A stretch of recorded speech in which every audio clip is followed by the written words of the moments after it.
oras na ng paghusga. It's a unanimous decision. Ang nakakuha ng tatlong Battle Stars ay si The Laserman, JB De La Cruz!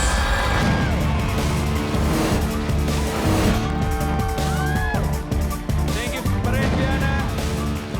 We'll see you around. Thank you.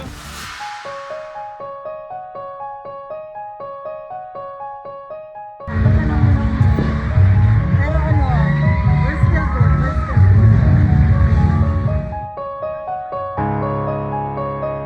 Alam mo, para sa akin, ikaw pa rin yung winner. Kasi ang galing ng performance mo talaga and you have a golden voice. Na-shock kasi ako kanina. Hindi po kasi ako sanay na natatalo. Joke lang. Huwag ka na masad. Nakikita ko kaya mo rin mag-acting.